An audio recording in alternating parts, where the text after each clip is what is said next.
Selamat malam saudara-saudara. Minggu-minggu ini kita masih berada dalam Minggu Paskah yang kedua. Semoga saudara-saudara mendapatkan pengalaman rohani yang benar-benar menyadarkan saudara, sehingga saudara makin hari makin diperbarui dalam akal budi saudara. Pada persekutuan hari ini saya ingin kita mulai dengan berdoa bersama-sama dulu. Separuh waktu untuk berdoa bersama, selanjutnya kita akan belajar merefleksikan firman Tuhan. Baik, sebelum kita menaikkan beberapa pokok doa kita, mari kita menaikkan pujian bagi Allah. Aku mengasihi Engkau, Yesus.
Yang pertama-tama saudara, mari kita belajar terus-menerus untuk bersyukur dan mengucap syukur.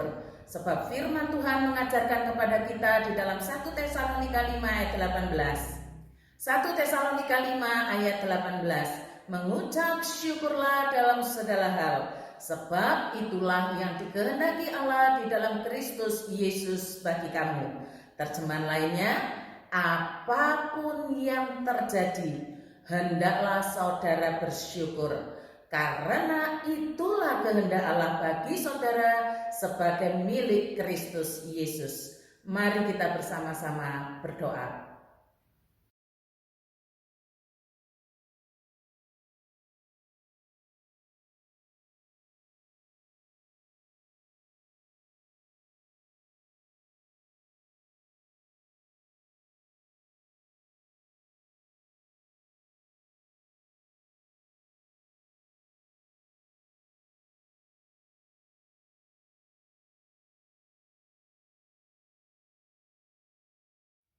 Pokok doa kita yang kedua, tiap-tiap orang itu diberi firman yang sama, saudara. Diberikan pengajaran yang sumbernya sama, yaitu Alkitab. Namun pengalamannya tiap-tiap orang berbeda-beda. Karena itu pengalaman manusia harus diuji dengan kebenaran ajaran Alkitab. Sekarang mari kita berdoa seperti yang diajarkan Tuhan Yesus dalam Matius 6 ayat 13.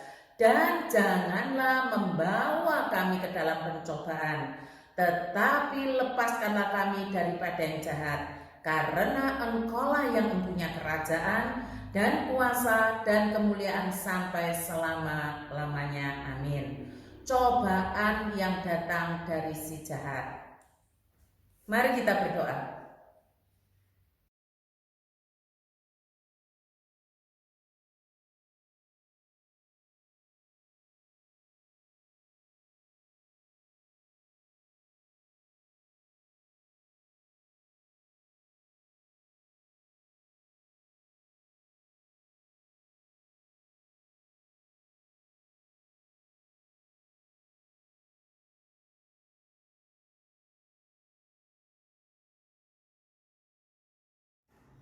Pokok doa yang ketiga, pencobaan itu bisa datang dari si jahat, dari keinginan diri sendiri dan juga dari Allah. Bila saat ini saudara-saudara berada dalam pencobaan yang menurut saudara kok berat sekali begitu ya, tapi saudara masih bisa berpikir, masih bisa bekerja. Ingat firman ini, 1 Korintus 10 ayat 13. Pencobaan-pencobaan yang kamu alami ialah pencobaan-pencobaan biasa yang tidak melebihi kekuatan manusia, sebab Allah setia, dan karena itu Ia tidak akan membiarkan kamu dicobai melampaui kekuatanmu. Pada waktu kamu dicobai, Ia akan memberikan kepadamu jalan keluar sehingga kamu dapat menanggungnya. Tetapi ingatlah bahwa keinginan jahat yang masuk ke dalam hidup saudara bukanlah hal yang baru. Banyak orang yang hidup sebelum saudara menghadapi masalah yang sama. Tidak ada cobaan yang tidak dapat diatasi. Dan percayalah bahwa Allah tidak akan membiarkan cobaan menjadi demikian berat sehingga saudara tidak dapat menahannya. Ini adalah janjinya dan Ia akan melakukan apa yang dijanjikannya. Ia akan mengajar saudara bagaimana menghindar dari cengkeraman cobaan supaya saudara dapat menanggungnya dengan sabar. Sungguh indah janji firman Tuhan saudara. Ia akan mengajar saudara bagaimana menghindar dari cengkeraman cobaan supaya saudara dapat menanggungnya dengan sabar. Mari kita berdoa.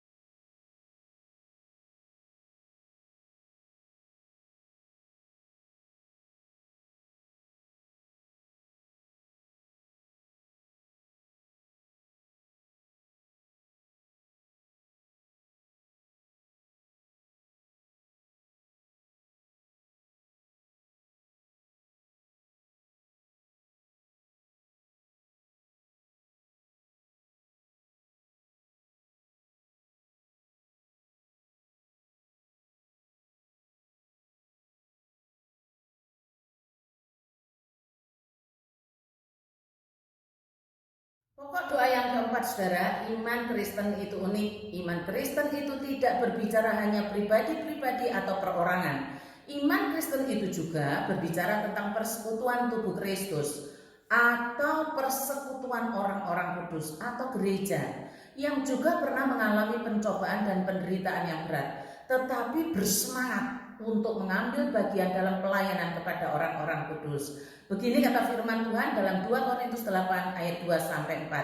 Selagi dicobai dengan berat dalam berbagai penderitaan, sukacita mereka, yaitu gereja, meluap, dan meskipun mereka sangat miskin, namun mereka kaya dalam kemurahan. Aku bersaksi, kata Rasul Paulus, bahwa mereka telah memberikan menurut kemampuan mereka, bahkan melampaui kemampuan mereka. Dengan kerelaan sendiri mereka meminta. Jadi mereka yang minta saudara, dan mendesak kepada kami supaya mereka juga beroleh kasih karunia untuk mengambil bagian dalam pelayanan kepada orang-orang kudus. Bagaimana dengan kita? Apakah iman kita masih nyaring terdengar dengan mengambil bagian dalam pelayanan kepada orang-orang kudus? Mari kita doakan saudara, doakan juga untuk pelayanan di sekolah Kristen Aletheia dan di sekolah-sekolah Kristen pada umumnya. Doakan pelayanan pengembangan pos pemberitaan Injil, pos pengembangan Injil, pelayanan secara sinodal melalui GKT dan STT Aletheia Lawang. Mari kita berdoa.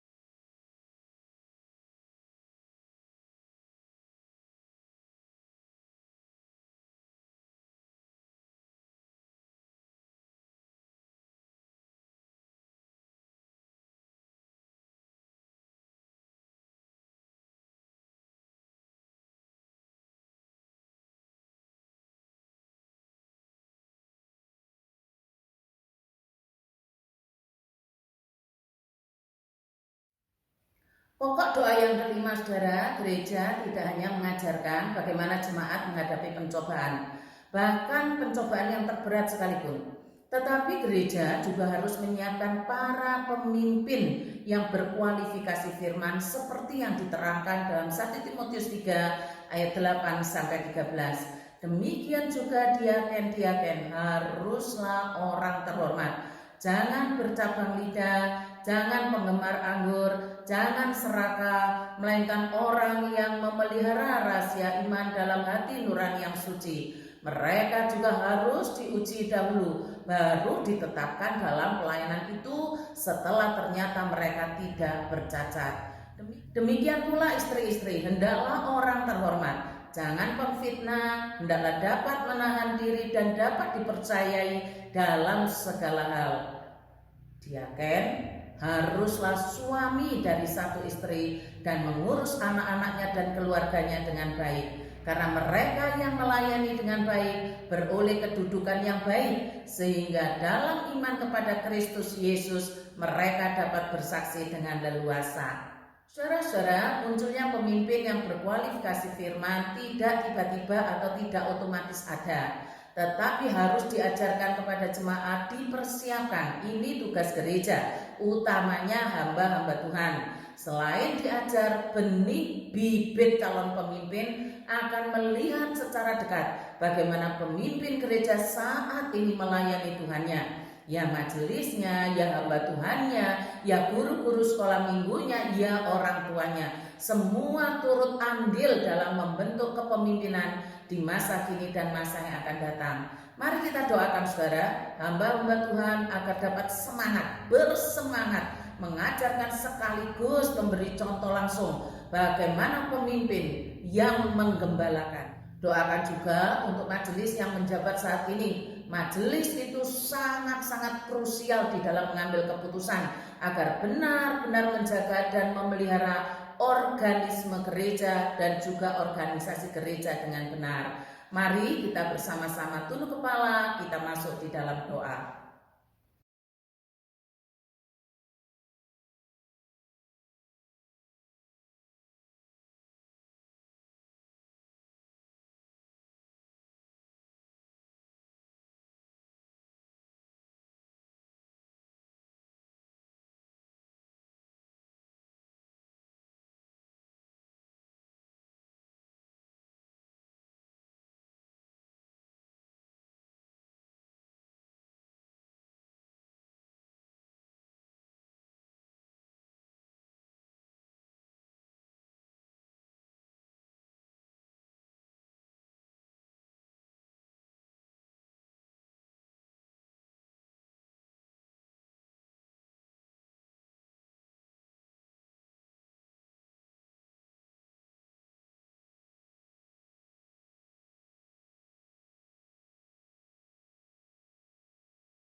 Pokok doa yang keenam saudara dan yang terakhir, mari kita saling mendoakan sebagai satu kesatuan tubuh Kristus, anggota komunitas kerajaan Allah. Cobalah tebarkan pandangan saudara, doakanlah dia atau siapa saja atau mereka yang menurut saudara memerlukan dukungan doa saudara. Kirimkan dengan japri kepadanya doa saudara sebagai bukti bahwa saudara mendukungnya dan mendoakan agar kuat imannya. Pokok doa yang utama itu adalah apapun yang sedang dihadapi saat ini, doakan agar tidak ada satupun yang dapat memisahkannya dari kasih Kristus. Sekali lagi ya saudara, pokok doa yang utama adalah apapun yang sedang dihadapi saat ini, doakan agar tidak ada satupun yang dapat memisahkan dari kasih Kristus. Mari kita berdoa.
Saya mau memberitahu kepada saudara begini, berdoa itu bukan kalau sempat saja. Berdoa itu harus disempatkan, harus menyediakan waktu untuk berdoa. Jadi bukan kalau sempat. Karena itu pada hari ini saya menyempatkan waktu berdoa di urutan pertama agar jangan terpakai untuk yang lain. Itu tujuannya saudara ya, mumpung masih online. Kiranya Allah menambah-nambahkan pendoa-pendoa yang setia di tengah-tengah komunitas gereja kita. Gereja yang tidak berdoa adalah gereja yang mengandalkan kekuatan manusia, yang mengandalkan kepandaian manusia. Gereja yang berdoa adalah gereja yang mengandalkan kekuatan Roh Allah. Mari kita terus jaga dan pelihara agar kita menjadi gereja yang mengandalkan Allah saja. Saudara-saudara yang dikasihi oleh Tuhan, di dalam peringatan Jumat Agung ada yang nancep sekali di dalam diri saya, pengajaran yang lewat lagu Terima Kasih Tuhan. Dan juga di dalam peringatan Paskah yang begitu menggetarkan hati saya ketika merenungkan tidak ada satupun yang memisahkan kita dari kasih Kristus lewat lagu dari liturgi yang disusun oleh DIMG. Saudara, dua lagu ini akan terus saya ajak kita menyanyikan, baik di dalam saat teduh di bulan Mei nanti maupun pada hari ini, supaya mengingat terus menjadi penyataan iman kita, supaya penyataan iman itu jelas, lalu kelihatan, lahir, dipraktekkan dalam hidup sehari-hari. Sekarang mari kita mengambil waktu hening sejenak sebelum kita melanjutkan persekutuan doa kita malam hari ini. Mari kita mengambil waktu hening.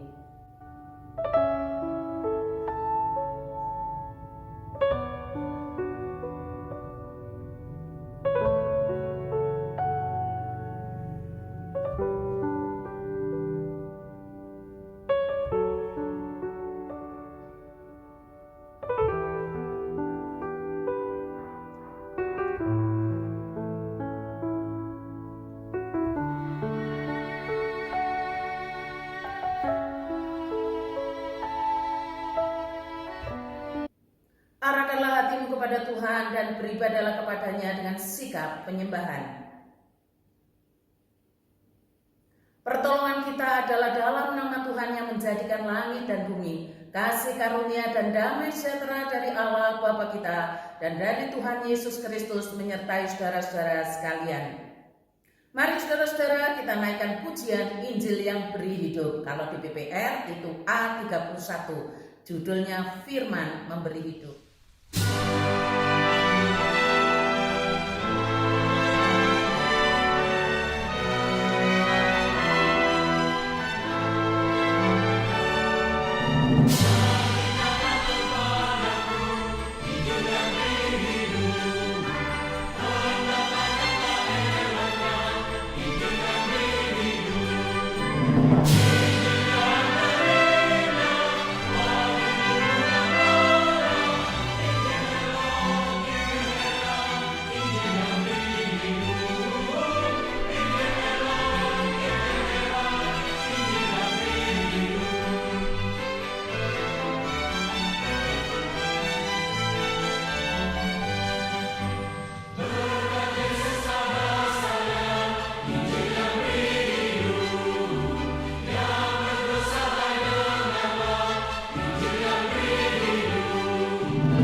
bersama-sama menaikkan syukur kepadamu bahwasanya pada hari ini kami masih diberikan kesempatan untuk bersekutu dalam doa dan pelayanan firman. Kami bersyukur ya Tuhan. Kami mohon Roh Kudus menuntun kehendak kami agar kami menaruh kehendak Allah itu sebagai kehendak kami, yaitu mengenal Kristus Tuhan kami dan kuasa kebangkitannya dan persekutuan dalam penderitaannya, supaya kami semua gerejamu menjadi serupa dengan Kristus Tuhan kami dalam kematiannya dan pada akhirnya beroleh kebangkitan dari antara orang mati.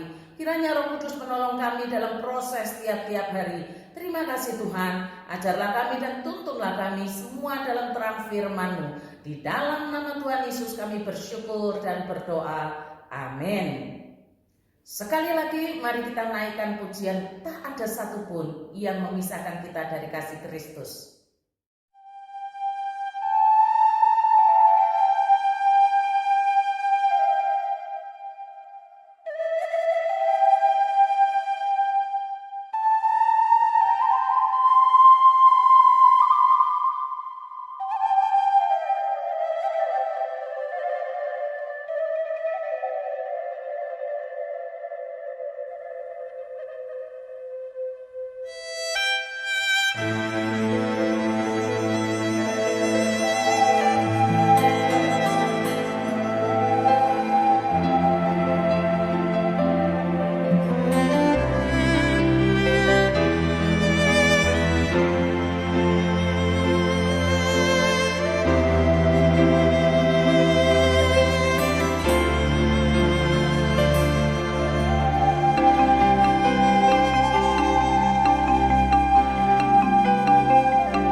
Ayat 1 sampai 21. Demikian sabda Allah. Efesus 5 ayat 1 sampai 21. Hidup sebagai anak-anak terang. Sebab itu jadilah penurut-penurut Allah seperti anak-anak yang kekasih, dan hiduplah di dalam kasih sebagaimana Kristus Yesus juga telah mengasihi kamu dan telah menyerahkan dirinya untuk kita sebagai persembahan dan korban yang harum bagi Allah. Tetapi percabulan dan rupa-rupa kecemaran atau keserakahan disebut saja pun jangan di antara kamu, sebagaimana patutnya bagi orang-orang kudus. Demikian juga perkataan yang kotor, yang kosong atau yang sembrono, karena hal-hal ini tidak pantas. Tetapi sebaliknya ucapkanlah syukur. Karena ingatlah ini baik-baik, tidak ada orang sundal, orang cemar, atau orang serakah, artinya penyembah berhala yang mendapat bagian di dalam kerajaan Kristus dan Allah. Janganlah kamu disesatkan orang dengan kata-kata yang hampa, karena hal-hal yang demikian mendatangkan murka Allah atas orang-orang durhaka. Sebab itu janganlah kamu berkawan dengan mereka. Memang dahulu kamu adalah kegelapan, tetapi sekarang Kamu adalah terang di dalam Tuhan. Sebab itu hiduplah sebagai anak-anak terang. Karena terang hanya berbuahkan kebaikan dan keadilan dan kebenaran. Dan ujilah apa yang berkenan kepada Tuhan. Janganlah turut mengambil bagian dalam perbuatan-perbuatan kegelapan yang tidak berbuahkan apa-apa. Tetapi sebaliknya telanjangilah perbuatan-perbuatan itu. Sebab menyebutkan saja pun apa yang dibuat oleh mereka itu di tempat-tempat yang tersembunyi telah memalukan. Tetapi segala sesuatu yang sudah ditelanjangi oleh terang itu menjadi nampak. Sebab semua yang nampak adalah terang. Itulah sebabnya dikatakan, bangunlah hai kamu yang tidur dan bangkitlah dari antara orang mati dan Kristus akan bercahaya atas kamu. Karena itu perhatikanlah dengan seksama bagaimana kamu hidup. Janganlah seperti orang bebal, tetapi seperti orang arif. Dan pergunakanlah waktu yang ada, karena hari-hari ini adalah jahat. Sebab itu janganlah kamu bodoh, tetapi usahakanlah supaya kamu mengerti kehendak Tuhan. Dan janganlah kamu mabuk oleh anggur, karena anggur menimbulkan hawa nafsu. Tetapi hendaklah kamu penuh dengan roh. Dan berkata-katalah seorang kepada yang lain dalam mazmur, kidung puji-pujian dan nyanyian rohani. Bernyanyi dan bersoraklah bagi Tuhan dengan segenap hati. Ucapkanlah syukur senantiasa atas segala sesuatu dalam nama Tuhan kita Yesus Kristus kepada Allah. Ucapkanlah syukur senantiasa atas segala sesuatu dalam nama Tuhan kita Yesus Kristus kepada Allah dan Bapa kita. Dan rendahkanlah dirimu seorang kepada yang lain di dalam takut akan Tuhan. Berbahagialah saudara-saudara yang telah membaca dan merenungkan firman Allah dengan setia. Kiranya Roh Kudus memberkati saudara-saudara sekalian. Saudara-saudara telah mendengar banyak renungan. Bahkan setiap hari kita diberikan renungan saat teduh. Syukur-syukur kalau saudara rutin dan rajin mengikutinya. Belum lagi bagi saudara yang sungguh-sungguh diberikan hasrat oleh Roh Kudus untuk mempelajari secara mandiri firman Tuhan, yang artinya lebih sering dan lebih banyak yang sudah didengarkan daripada yang lain, dan akan terus didengarkan sampai waktunya selesai pengembaraan kita di dunia ini. Dari sekian banyak yang masuk melalui pendengaran saudara, lalu ada saat di mana saudara menghadapi peristiwa yang tak terduga, yang mendadak, yang tiba-tiba. Firman Tuhan yang mana yang saudara ingat? Atau pujian yang mana yang saudara nyanyikan? Yang mana? Saya sangat tidak berharap ya saudara, sangat tidak berharap mendengar banyak, menerima banyak firman, tapi begitu menghadapi peristiwa yang mengejutkan, yang mendadak, yang tak terduga, hilang semuanya, blas hilang. Saya sangat tidak mengharapkan demikian. Bahkan orang yang kehilangan belas tadi itu pertimbangannya pun jauh dari apa yang katanya firman. Sikapnya, kata-katanya, pendapatnya, bahkan keputusannya nggak nyambung sama sekali dengan firman Tuhan yang didengar dan yang diajarkan. Saya sangat tidak berharap demikian, sangat tidak berharap. Sebab kalau hal itu terjadi, maka sebenarnya inilah kondisi hati kita yang digambarkan sebagai tanah. Pada waktu ia menabur, sebagian benih itu jatuh di pinggir jalan, lalu datanglah burung dan memakannya sampai habis. Sebagian jatuh di tanah yang berbatu-batu yang tidak banyak tanahnya, lalu benih itu pun segera tumbuh karena tanahnya tipis. Tetapi sesudah matahari terbit, layulah ia dan menjadi kering karena tidak berakar. Sebagian lagi jatuh di tengah semak duri, lalu makin besarlah semak itu dan menghingitnya sampai mati. Itu kalau sama sekali pertimbangannya enggak mempertimbangkan firman Tuhan. Seperti ini gambarannya, saya sangat tidak berharap.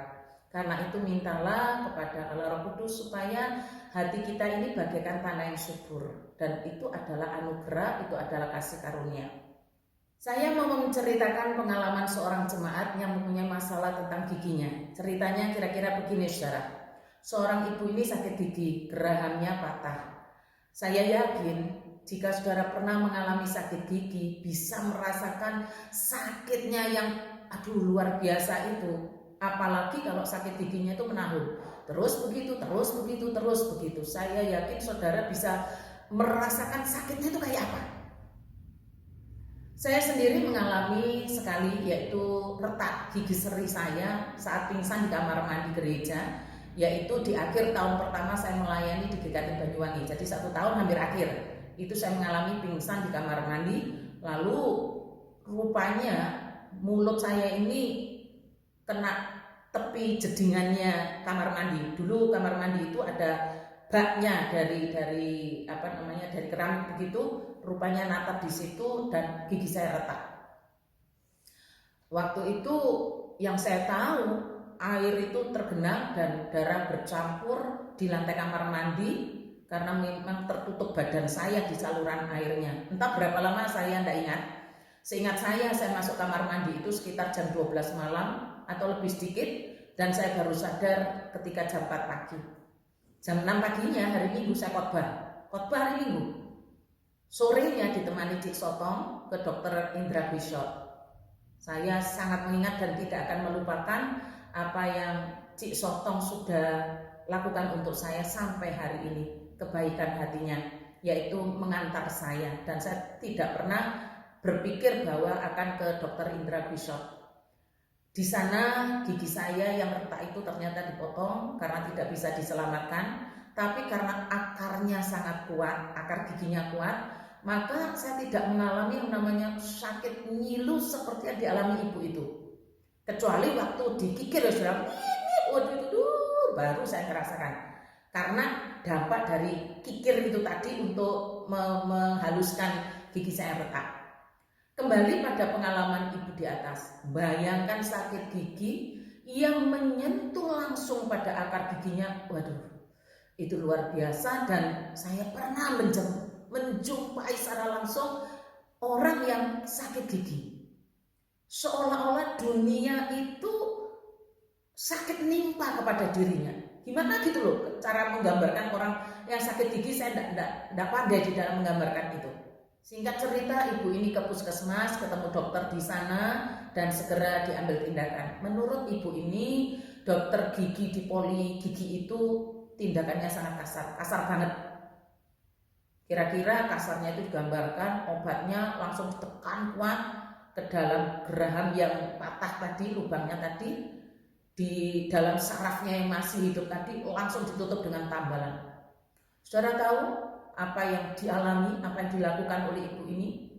Begitu selesai turun dari kursinya, ibu ini nggak bisa berdiri, saraf giginya istilahnya ngamuk, begitu kata dia, dan menangislah dia sejadi-jadinya di ruangan itu kira-kira 1 jam, saking sakitnya, yang membuat dokter yang tadi mengambil tindakan itu juga ikut bingung.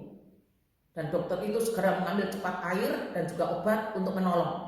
Dalam keadaan seperti itu, rupanya ibu ini masih mendengar ada dokter lain yang tanya, kenapa pasien itu?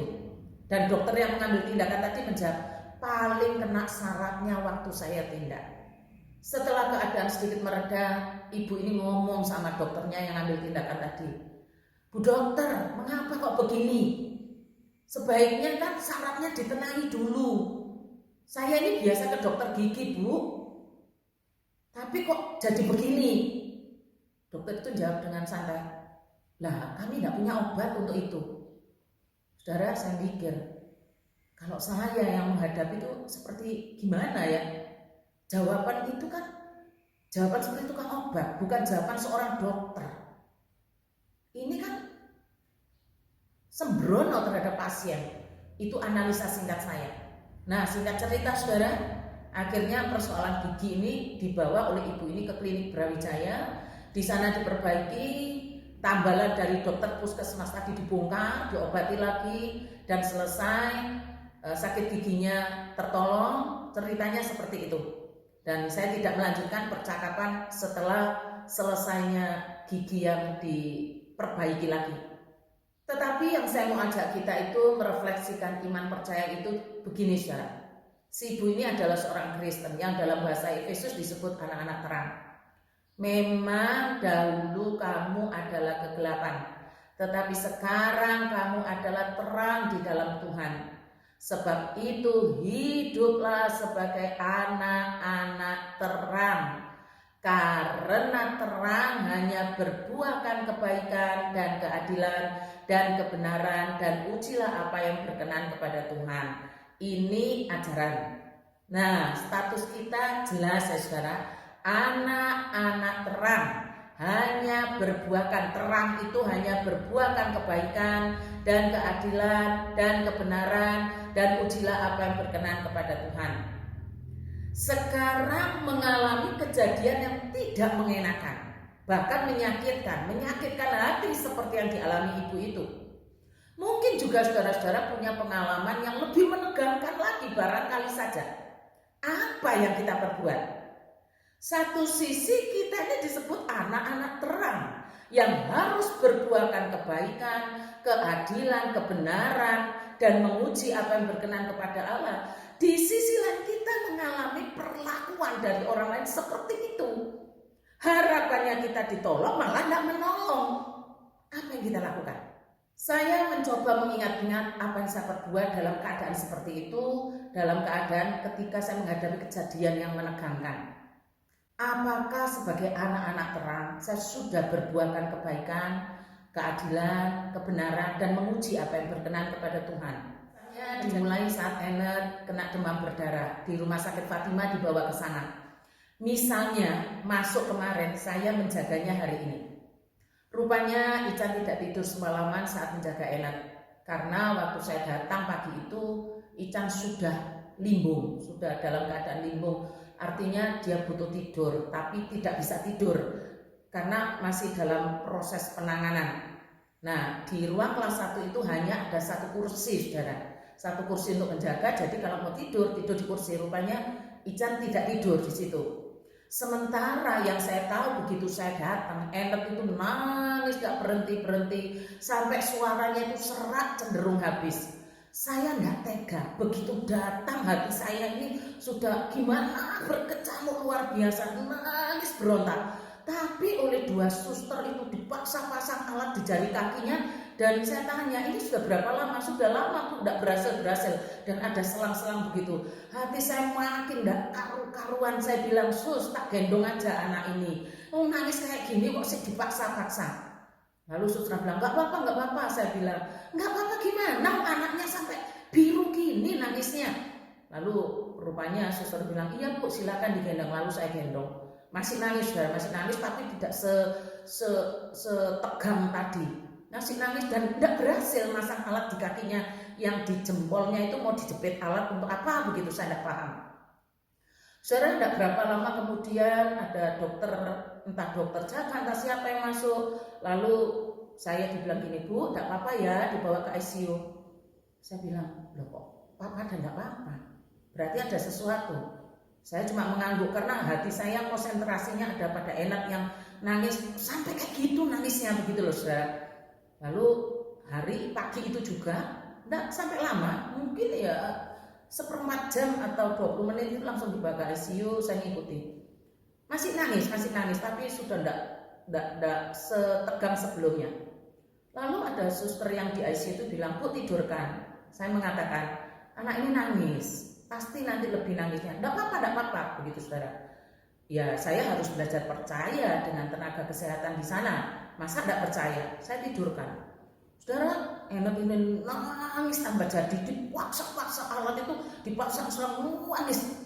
Lalu tahukah saudara, dari nangis yang sangat kencang, tiba-tiba badannya lemes kayak ada tulang, belum, matanya mendalam, gak ada suara, dan saya lihat dadanya tidak bergerak. Sekitar 10-15 detik, saya teriak saudara. Saya teriak, Enet. Saya bilang, gimana? Semua pada heboh. Terus saya dengar di belakang saya, loh kok mono? Saya agak jengkel gimana, tapi konsentrasi saya ada pada bayi ini. Saudara, saya bilang, gimana ini? Lalu saya gendong anak itu, saya tepuk-tepuk, lalu bernafas. Saudara, saya ingat, saya tidak memarahi siapapun, tapi saya kesel dengan dia, kan tidak apa-apa, ternyata seperti itu. Pikiran saya adalah menolong Enet jangan sampai bablas. Mungkin aja suster pengalaman di tempat lain tidak apa-apa, memang tidak apa-apa. Tapi untuk satu bayi dengan bayi lain kan beda. Saya tidak marah hari itu, tapi saya cukup kesel dengan tidak apa-apa dipaksa anak sampai seperti itu. Saya tidak ngerti itu apa namanya. Ada sekitar 10-15 detik saudara. Dan setelah itu saya gendong, lagi dipasang, anaknya tenang, saya gendong seharian saudara, saya gendong sampai sore saya gendong, sehingga si Elliot ini tenang. Itu yang terjadi. Cuma saya berpikir, kok begitu ya, kok begitu caranya. Tetapi tidak ada jalan lain, saya tetap harus di situ karena anak ini sedang dirawat di situ. Itu pengalaman saya. Jadi intinya saudara, sikap saya dengan berteriak gimana itu tadi untuk melindungi anak, untuk meminimalisasi hal yang buruk yang bisa jadi ya gimana lagi, saya tidak mau begitu saudara. Di luar kasus itu saya kooperatif, sangat kooperatif dan saya taat aturan. Sekarang bagaimana dengan saudara pada saat mengalami peristiwa-peristiwa buruk yang mendadak, yang tiba-tiba seperti yang dialami ibu tadi, atau mungkin saudara juga pernah mengalaminya, hanya saudara tidak menceritakan atau tidak membukanya kepada kami hamba Tuhan atau kepada saya. Bisa jadi saudara komplain langsung ke dokternya seperti ibu tadi. Apakah dengan komplain itu berarti bukan anak-anak terang? Apakah dengan komplain itu berarti tidak berbuahkan kebenaran, kebaikan, keadilan? Apa seperti itu? Tidak, saudara. Tidak. Komplain itu boleh dan harus. Supaya apa? Dokter itu tahu bahwa tindakannya bukan meredakan sakit. Ini soal ibu yang sakit gigi tadi ya, saudara. Tapi justru menambah kesakitan pasien. Boleh komplain, tidak dosa. Saya tidak mengajarkan pada saudara untuk diam saja. Yo wis, diterima dengan iman. Enggak begitu, saudara. Saya juga tidak menganjurkan dan tidak mengajarkan ketika di hadapan dokter diam tapi komplainnya di luar. Tidak benar seperti itu. Tidak ada gunanya. Atau komplainnya pinjam mulut orang lain untuk menyampaikan. Tidak boleh karena kita yang mengalami. Sebagai anak-anak terang, tindakan komplain akibat kasar yang dilakukan, tindakan kasar yang sudah dilakukan itu benar. Karena ada alasannya. Bukan kebiasaan komplain. Komplainnya itu karena ada tindakan kasar yang kita alami. Ingat, tindakan komplain pada tindakan kasarnya orang yang sudah berbuat pada kita. Jangan merembet pada yang lain. Yang mungkin dokter lain juga pernah mengalami, tapi kita komplain pada dokter yang sama. Tidak boleh demikian. Ingat sekali lagi, komplain pada apa yang sudah terjadi pada diri kita. Jangan merembet pada yang lain, apalagi sampai rasis. Ngomong yang enggak-enggak, jangan sampai demikian. Komplain ini juga sebagai evaluasi dokter tersebut agar ia tahu ketidakprofesionalannya. Jadi sebagai anak terang bukan berarti terus diem bungkem, bukan. Komplainnya itu karena tindakannya yang kasar supaya dokternya tahu dan tidak melakukan lagi. Tujuannya begitu. Kalau ia melakukannya lagi memang bebal, itu urusan dia. Urusan kita komplain saat itu saja, tidak yang lain. Lalu yang kedua, saudara diperlakukan kasar seperti ibu tadi. Bisa saja tidak puas hanya dengan komplain. Rasanya gimana begitu ya? Kok rasanya orang yang dikomplain cuma iya dan kita tahu orang ini tidak sungguh menerima komplain kita. Lalu saudara punya kesempatan untuk menilai. Saudara kasih bintang 1. Berarti pelayanannya buruk. Apakah berarti kalau kita sebagai anak-anak terang yang berbuahkan kebaikan, keadilan, kebenaran, ngasih bintang 1 itu berdosa? Tidak berbuahkan kebenaran, tidak berbuahkan kebaikan, tidak berbuahkan keadilan? Oh tidak. Zaman sekarang sudah umum memberikan penilaian berdasarkan bintang. Untuk apa? Sebenarnya tujuannya untuk meningkatkan pelayanannya agar makin profesional. Kan di situ. Jadi jangan takut kalau memang media itu ada. Kalau tidak ada, ya jangan diada-adakan. Nah ini pelayanan publik kan seperti itu. Bintang 1, bintang 2, bintang 3, bintang 4, bintang 5. Rupanya bintang 5 ini sempurna, puas. Pelanggannya puas, konsumennya puas, pemakai jasanya puas. Kan seperti itu. Kalau saudara pakai GoFood yang terbiasa, itu pasti memberikan evaluasi dengan mengirim bintang. Ada juga loh orang bilang jangan lupa bintang 5-nya ya. Artinya dia pede sekali. Yang dengan pelayanannya berarti memuaskan atau sempurna. Boleh-boleh aja. Atau saudara pergi ke kantor bank.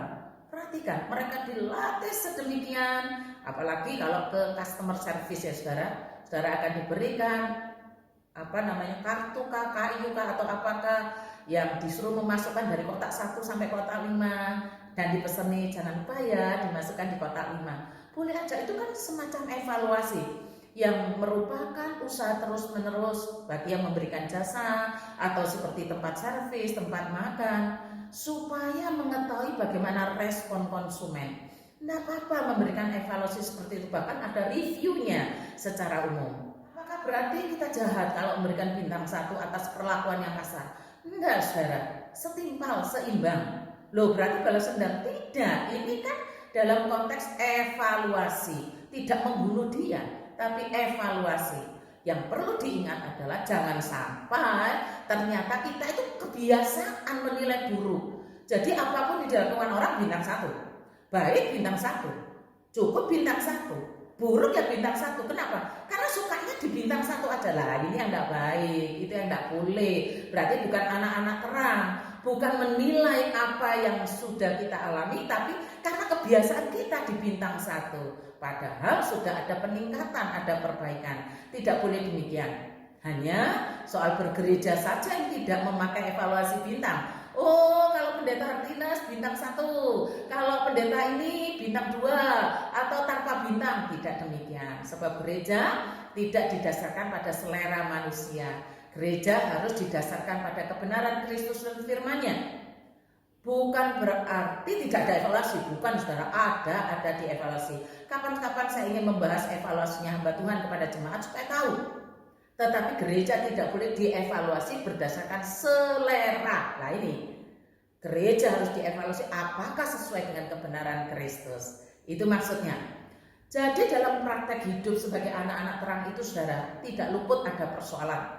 Namun dalam menyikapi persoalan itu, anak-anak terang harus berbuahkan kebaikan dan keadilan dan kebenaran dan menguji apa yang berkenan kepada Tuhan. Kebaikan, keadilan dan kebenaran dan menguji apa yang berkenan kepada Tuhan itu dengan memakai sarana atau alat yang ada tanpa motif untuk membinasakan hidup orang itu. Kiranya Tuhan menolong kita sekalian untuk hidup sebagai anak-anak terang. Demikianlah refleksi dari pengalaman seorang ibu yang mengalami perlakuan buruk tapi tetap tahu keyakinan imannya sebagai anak-anak terang. Kiranya hal ini menginspirasi saudara bagaimana mempraktekkan firman Tuhan di tengah-tengah keadaan yang sangat sulit. Apapun itu tidak akan memisahkan kita dari kasih Kristus.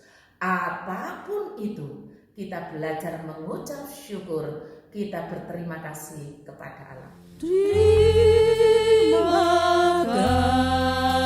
kasih pada Tuhan, jiwaku diselamatkan, hatiku menjadi